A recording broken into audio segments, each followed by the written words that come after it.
Welcome to the Middle Ages, as directed by Hollywood. Behold the legendary medieval knight, a terrifying apex predator, who apparently needs a construction crew to ride a horse. Because nothing strikes fear into the hearts of enemies quite like being winched into battle like a heavily armed teabag.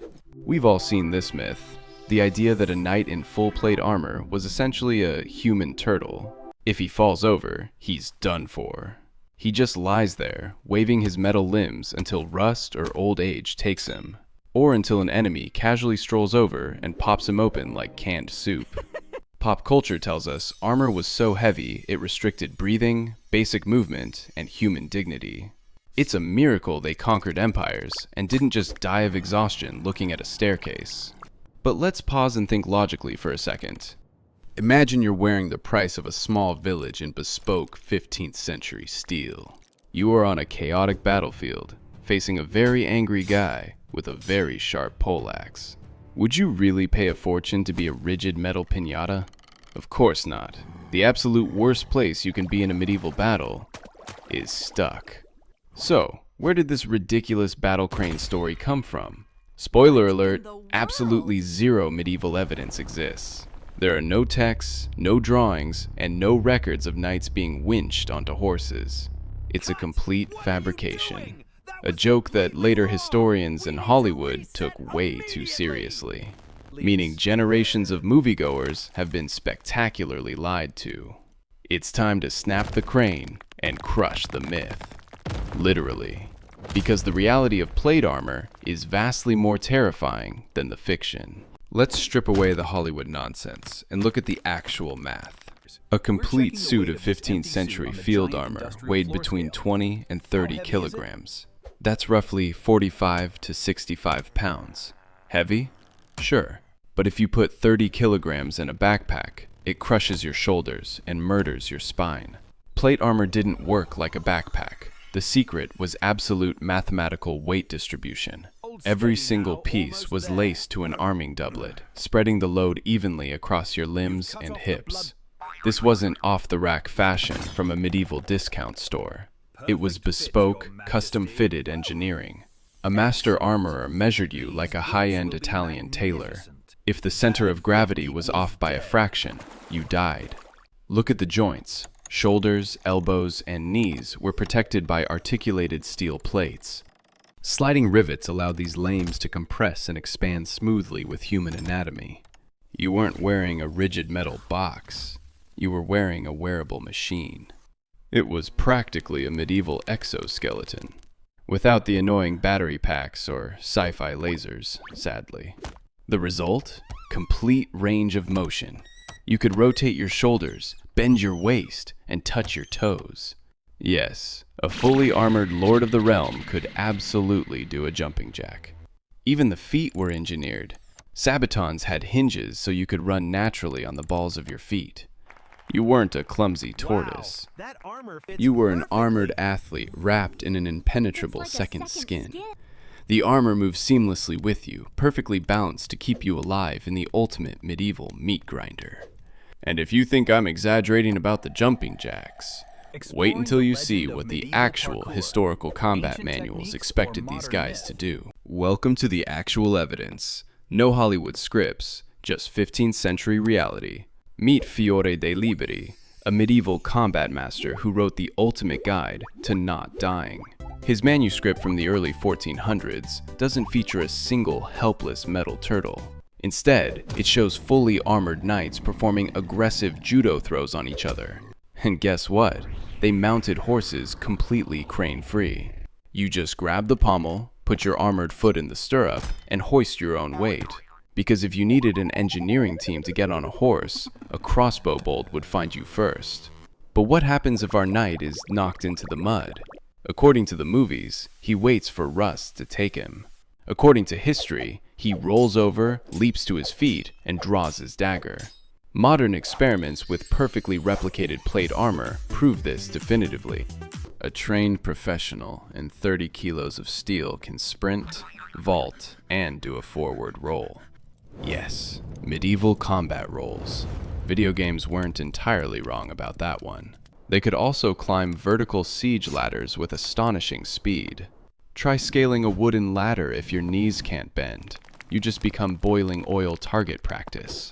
It was essentially 15th century parkour with sharper edges and terrible hygiene. Armored combat often devolved into close quarters wrestling in the mud. If your breastplate stopped you from twisting an opponent's arm, you caught a dagger through the visor. Extreme mobility wasn't just a bonus feature, it was your literal life insurance policy.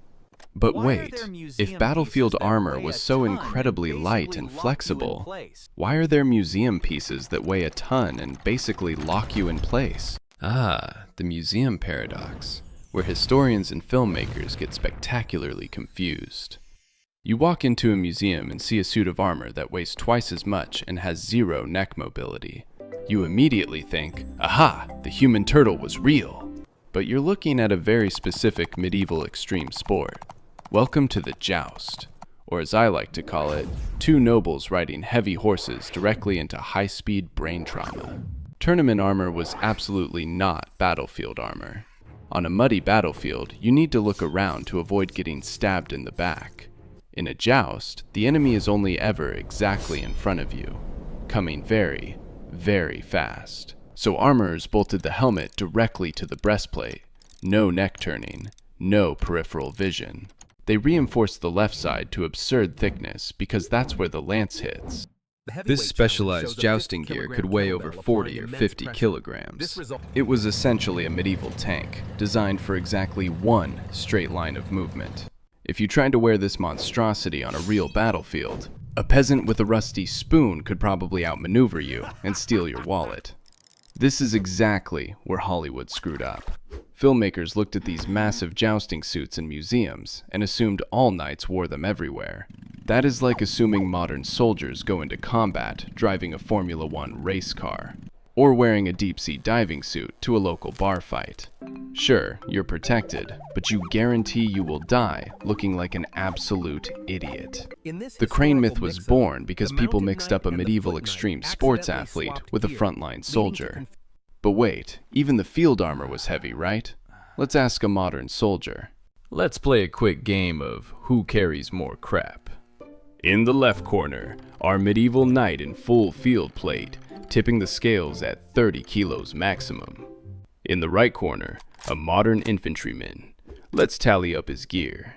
Kevlar helmet, body armor, rifle, ammo, water, medical kit, radio, and enough batteries to power a small suburb. The grand total? Modern soldiers regularly carry anywhere from 35 to 45 kilograms. That is significantly heavier than a full suit of 15th century steel. And remember how medieval armor is perfectly balanced across the entire body? The modern soldier carries almost all that extreme weight right on their shoulders and spine. Yet, nobody makes movies about modern Marines needing a wooden crane to get into a Humvee. Because if they did, the enemy would die laughing before a single shot was fired. Biomechanics experts actually put this mobility to the test using treadmills. They hooked up guys in perfect replica armor to oxygen masks to measure energy expenditure. The results? It turns out wearing 30 kilos of steel does require more energy than wearing sweatpants. Shocking, I know. Science is truly a miracle. The extra weight on the legs means a knight burns more oxygen while walking or running. So, armor didn't restrict your mobility, it restricted your endurance. You could still sprint, vault, and perform medieval combat roles like a ninja.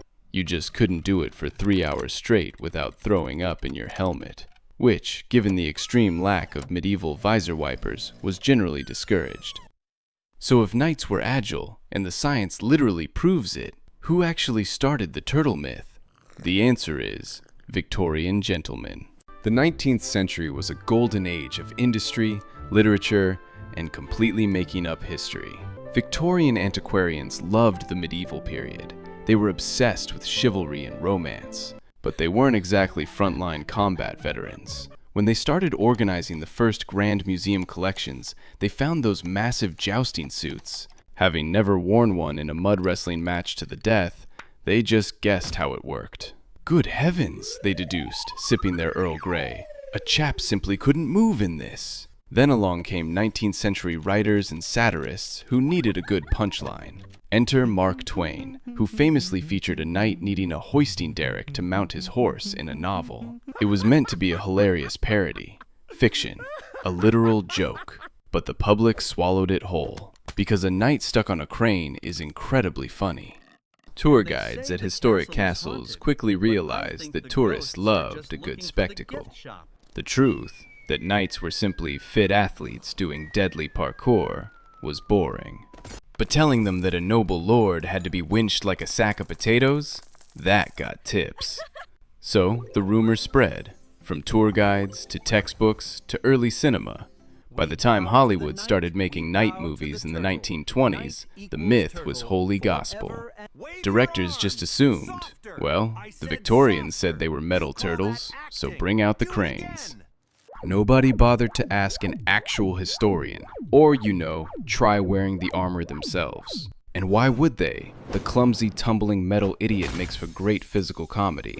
It makes the peasant hero look even cooler when the aristocratic tank falls into a ditch. But as a piece of actual medieval history, it's completely, utterly, and embarrassingly false. So, let's issue the final verdict on the medieval metal turtle.